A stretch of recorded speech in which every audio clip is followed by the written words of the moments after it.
नमस्कार सभी को। आज मैं आप लोगों को एलटी टेट के सिलेबस के बारे में बताने जा रही हूँ। वैसे तो एलटी टेट का जो सिलेबस है वो साइट पर अपलोड नहीं किया गया है। फिर भी हमने पिछले वर्षों के जो प्रश्न पत्र थे उनका विश्लेषण किया, जिससे हमने जाना कि ज़्यादातर प्रश्न कौन कौन सी विधा और किस काल से पूछे जा रहे हैं। ठीक है, जो मैं अभी आपको बताऊंगी। उससे पहले जान लेते हैं हमें एलटी टेट के लिए या फिर किसी भी टेट के लिए जो समय मिलता है वो 2.5 घंटे का ही मिलता है। ठीक है जी, 2.5 घंटे का मिलता है, मतलब कि 150 मिनट। कुल प्रश्न भी 150 ही होते हैं, यानी कि एक प्रश्न के लिए हमें पूरा 1 मिनट मिलता है। और एलटी टेट में अगर हम जाने तो हिंदी से संबंधित जो प्रश्न होते हैं वो होते हैं 120। इसमें व्याकरण पोर्शन भी और हिंदी साहित्य वाला जो पोर्शन है वो दोनों इंक्लूड है। ठीक है जी। बाकी अगर हम बात करें जीके की, जीके और करंट अफेयर्स हो गया, या फिर जैसे कि एचपी जीके और करंट ऑल ओवर जो जीके हैं वो 30 मार्क्स का आ जाता है। ठीक है जी। चलिए अब हम देखते हैं आगे। सबसे पहले हम देखते हैं कि भाषा खंड, ये बहुत ही इंपॉर्टेंट है हमारे एलटी टेट के लिए। इसमें हमसे पूछा जाता है हिंदी भाषा और उसके विकास के बारे में, जैसे कि भारतीय आर्य भाषा हो गई। ठीक है जी। उससे तो हर हर वर्ष ये एक एक ना एक या दो तीन भी प्रश्न पूछे जाते हैं। जैसे कि इसकी उपभाषाएं हो गई, हिंदी की उपभाषाएं बोलियां, इनसे भी हर वर्ष प्रश्न पूछे जाते हैं। बाकी अगर हम बात करें हिंदी राजभाषा हिंदी, या फिर जैसे देवनागरी लिपि हो गई, उससे जो है हमेशा प्रश्न पूछे जा रहे हैं। जैसे 2024 की ही अगर हम बात करें, जो भाषा ही खंड था, भाषा खंड से ही 9 प्रश्न आए हुए थे हमारे पास। ठीक है जी। आगे बात करते हैं हम व्याकरण खंड की। अब जो व्याकरण है वो तो हमारे पास बहुत ही इम्पोर्टेंट है, क्योंकि अब हमारे दूसरे जो हमारे पेपर होंगे उसमें जो पेपर 1 आएगा उसमें व्याकरण अब बहुत, हिंदी जो व्याकरण है वो इम्पोर्टेंट हो गया है, क्योंकि वो आएगा ही आएगा। इसलिए हमने व्याकरण का तो हर एक पार्ट हमने करना है। जैसे वर्णमाला होगी, वर्तनी, संधि, उपसर्ग, समास, शब्द भेद हो गए, तत्सम तद्भव शब्द, और जो कि हमारे पास शब्द शक्तियाँ हो गई, रस, छंद, अलंकार, मुहावरे हो गए, ये सभी हमें जो है ये व्याकरण जो खंड है उसमें वो हमने करना ही है। ये तो हमें तैयार करना ही पड़ेगा। ये तो इसमें तो कुछ भी ऐसा पार्ट नहीं है जो हमें छोड़ना होगा, व्याकरण तो हमें पूरा करना ही पड़ेगा। अगर हम पिछले साल की ही बात करें तो व्याकरण से कुल 19 प्रश्न पूछे गए थे। ठीक है जी। बाकी अगर हम 2023 की बात करें, देखो जी, 2024 था, हाँ जी, जो 19 प्रश्न पूछे गए थे वो 2024 का जो जून वाला जो प्रश्न पत्र था उसमें जो है 19 प्रश्न व्याकरण के थे। और जो 2023 में अगर हम भाषा खंड और व्याकरण खंड दोनों को ही मिला के देखें तो 40 प्रश्न यहाँ से आए हुए थे। ठीक है जी। अब आगे हम करते हैं अब साहित्य खंड। अब देखते हैं हम साहित्य से हमारे पास क्या क्या पूछा जाता है। साहित्य से सबसे जो पहला है और इम्पोर्टेंट है, ये हिंदी साहित्य इतिहास लेखन। जो हिंदी साहित्य इतिहास लेखन है, इससे पिछली बारी सबसे पहला ही जो प्रश्न बनता है हमारे पास कि इसका सूत्रपात किसने किया, वो वही आया था। तो इससे जो है 2-3 प्रश्न पूछे ही जाते हैं, तो ये भी हमें करना है। अब अगर हम बात करें आदिकाल की, तो आदिकाल का जो एक सबसे पहले तो नामकरण, ये भी हर वर्ष पूछा ही जाता है। नामकरण हो गए, जो इनके इतिहास ग्रंथ हो गए, साहित्य इतिहास लेखन में जो इतिहास ग्रंथ हो गए हमारे पास, वो भी पूछे ही जाते हैं। और आदिकाल में जैसे हमारे पास सिद्ध हो गए, है ना, सिद्ध हो गए, नाथ, जैन, ठीक है जी, नाथ हो गए, जैन हो गए, ये सभी जो है हमारे पास वहाँ पर पूछे ही जाते हैं। रासो साहित्य, और सबसे इम्पोर्टेंट जो हमारे पास विद्यापति और अमीर खुसरो है, इनसे प्रश्न हम ज़्यादातर देखते हैं। अब बात करते हैं हम भक्ति काल की। ठीक है जी। जो भक्ति काल है ना, भक्ति काल में मैं आपको बताऊं कि जो 2023 जो जून का डेट हुआ है ना, 2023, हाँ जी, जो जो 2023 है, 2023 में जो टेट हुआ था उसमें भक्ति काल से ही लगभग 28 प्रश्न पूछे गए थे। जी हाँ, 28 प्रश्न भक्ति काल से ही पूछे गए थे। जैसे कि भक्ति काल में हमारे पास क्या आते हैं, जो 4 शाखाएं हैं। ठीक है, 4 जो हम धाराएं बोल सकते हैं, जैसे संत काव्य धारा हो गई एक, ठीक है जी, दूसरी हमारे पास सूफी हो गई, तीसरी कृष्ण, और चौथी हमारे पास जो राम भक्ति शाखा है, उनसे जो है प्रश्न पूछे जाते हैं। ज़्यादातर प्रश्न पूछे जाते हैं कि ये जो कवि है वो किस काव्य धारा से संबंध रखता है। जैसे कि कबीर हो गया, कबीर किस काव्य धारा से संबंधित है, तो वो आ जाएगा हमारे पास ज्ञानाश्रय शाखा या फिर संत काव्य धारा। ठीक है जी। और बाकी इनकी कुछ कुछ पंक्तियां भी जैसे पूछ लेते हैं, सूरदास की या कबीरदास की पंक्तियां हमसे पूछ लेते हैं। आगे हम बात करते हैं। वैसे तो भक्ति काल में जो हमारे पास तुलसीदास है वो बहुत, वैसे सभी इंपॉर्टेंट है, पर जैसे तुलसीदास हो गया, जायसी हो गया, इनकी जो रचनाएं हैं वो भी पूछी जाती हैं। ठीक है जी। अब बात करते हैं हम रीतिकाल की।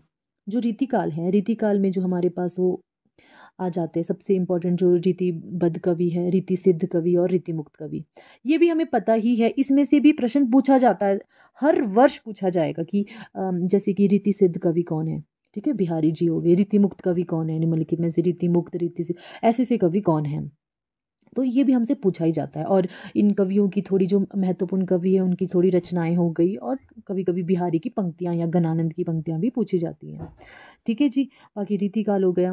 अब अगर हम रीतिकाल में 2024 में बात करें, ठीक है, 2024 में जो है रीतिकाल में आए, जो अभी जून का हुआ था, तो लगभग उसमें 8 प्रश्न पूछे गए थे रीतिकाल से, ठीक है जी। 8 प्रश्न जो है रीतिकाल से पूछे गए थे।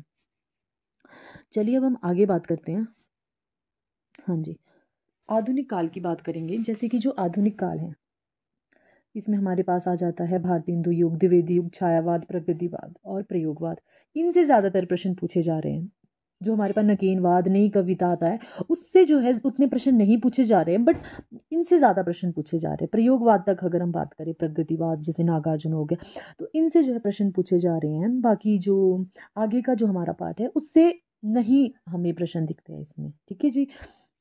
भारतेंदु युग में तो सबसे मेन तो देखो, भारतेंदु की रचनाएं ही पूछी जाती है हर वर्ष, ठीक है। द्विवेदी युग में हमारे पास महावीर प्रसाद द्विवेदी हो गए, मैथिली शरण गुप्त जी हो गए, है ना, वो भी आती है, वो उनकी भी पूछी ही जाती है। और उसके बाद आगे हमारे पास अयोध्या सिंह उपाध्याय हरिऔध जी हो गए, उनकी पंक्तियाँ भी पूछी ही जाती हैं। पंक्तियाँ नहीं, उनकी रचनाएं हम पूछी जाती हैं। बाकी छायावाद के तो जो जो 4 स्तंभ है हमारे पास, जयशंकर प्रसाद जी, निराला जी, पंत जी और महादेवी वर्मा जी, इनकी रचनाएं या फिर इनसे संबंधित कोई ना कोई प्रश्न होते ही हैं। प्रगतिवाद और जो प्रयोगवाद है, उनसे भी जो है, जो इनके जो महत्वपूर्ण कवि है, जैसे कि हमारे नागार्जुन जी हो गए, है ना, तो उनकी भी, और केदारनाथ अग्रवाल जी हो गए, इनकी कविताएं भी वहाँ पर पूछी ही जाती हैं।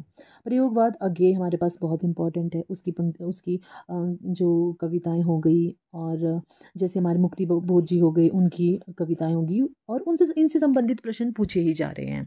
बाकी अगर हम बात करें जो इससे आगे का जो हमारे पास नई कविता आता है, उससे उतना प्रश्न अभी तक हमने देखा नहीं है। बाकी आगे इनका पता नहीं, पर अभी तक तो ये नहीं पूछ रहे हैं, ठीक है जी। अब बात करते हैं गद्य का विकास से।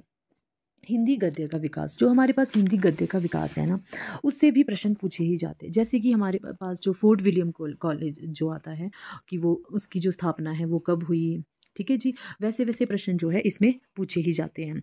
बाकी मैं बात करूं, जो हमारे पास मुंशी सदा सुखलाल जी हैं, इंशाल्लाह खां, लल्लू लाल हो गए, सदल मिश्र हो गए, जो हमारे खड़ी बोली गद्य के जो 4 महानुभाव हैं, उनसे भी प्रश्न पूछे ही जाते हैं हमारे पास, ठीक है जी। अगर हम आगे हम बात करें, जैसे जो दयानंद सरस्वती, ये बहुत इंपॉर्टेंट है। उन्होंने जो है किस आज आर्य समाज की जो स्थापना की है, वैसे प्रश्न आते ही हैं।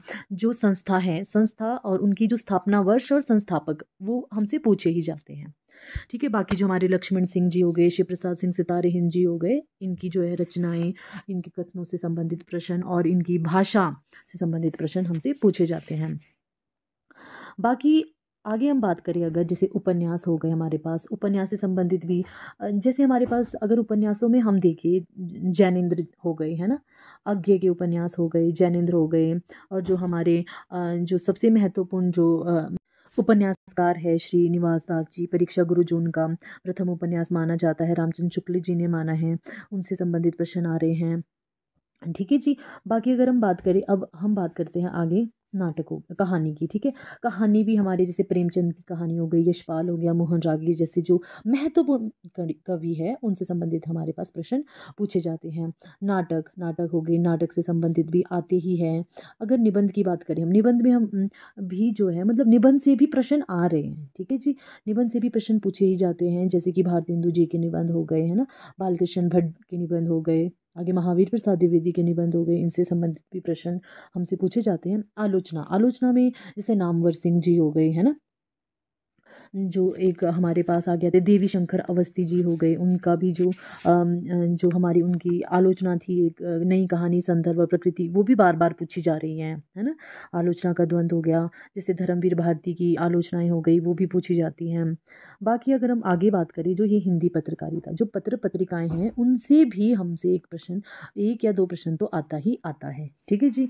पत्रिकाएं हो गई, हमारे पास पुरस्कार, देखो जी, पुरस्कारों से भी पूछा ही जाता है। सबसे सबसे जो इम्पोर्टेंट है, जो ज़्यादातर पूछा जाता है, ज्ञानपीठ पुरस्कार, उससे संबंधित, उससे तो हम हर साल जो हो जा रहा है। बाकी अगर हम बात करें भारतीय काव्य शास्त्र और पाश्चात्य काव्य शास्त्र, वैसे तो इससे ज़्यादा प्रश्न नहीं पूछे जा रहे हैं, पर फिर भी जैसे जो भारतीय काव्य शास्त्र है उससे जो है, अगर हम बात करें जो 2024 में जो है, 2024 में इससे 3-4 प्रश्न पूछे गए हैं। ठीक है, या 2-3 प्रश्न जो है इससे हमें देखने को मिले हैं भारतीय काव्य शास्त्र से, और जो पाश्चात्य काव्य शास्त्र है इससे भी हमें 2-3 प्रश्न ही देखने को मिले हैं। बाकी अगर हम इसके अलावा बात करें, ठीक है, इसके अलावा जैसे हमारे पास जो बीए में हमने पढ़े पढ़े हैं ना, समाचार लेखन से संबंधित, या क्या नाम बोलते, जो हमारे पास लोक साहित्य होता है उससे संबंधित जो है प्रश्न आ ही रहे हैं। जो नाटक के प्रकार, उससे संबंधित थोड़े बहुत प्रश्न पूछे जाते हैं। अगर आप लोगों को एलटी टेट की तैयारी करनी है तो आप हम लोगों के साथ जुड़ सकते हैं, और अगर आप लोग जुड़ना चाहते हो तो आप सभी जो हैं इस नंबर पर आप मैसेज कर सकते हो, 8894128442। इस नंबर पर आप मैसेज कर सकते हो अगर आपको एलटी टेट की क्लासेस लेनी हैं। ठीक है जी, धन्यवाद।